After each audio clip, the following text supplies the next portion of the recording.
আসসালামু আলাইকুম। আমি আছি রাজশাহী জেলার বাঘা উপজেলায়। দেখতে পাচ্ছেন আমাদের গুড় তৈরি হচ্ছে, খেজুর গুড়। এভাবেই খেজুর গুড় তৈরি হয়। গাছ থেকে রসগুলো পেড়ে নিয়ে আসার পর এই চুলাতে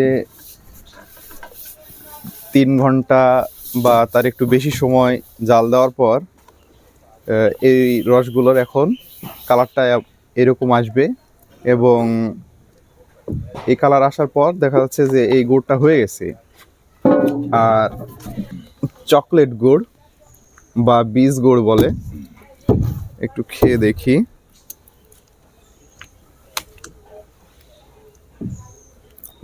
অনেক মজা।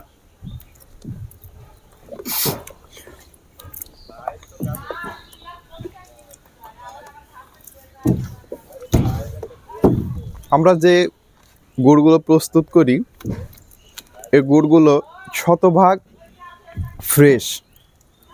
এ গুড়ে কোনো ভেজাল তো নেই। বাজার থেকে আপনি যে গুড়গুলো কিনবেন সেই গুড়গুলো বেশিরভাগই ভেজাল।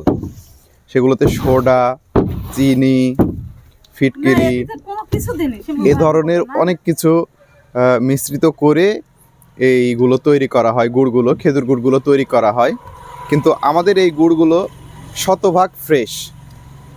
গাছে রস থেকে শুরু করার পর এই যে গুড় তৈরি মোটামুটি হয়ে গেছে, এ পর্যন্ত প্রত্যেকটা স্টেপে খুব যত্ন করে এগুলো তৈরি করা হয়, যেগুলো স্বাস্থ্যসম্মত।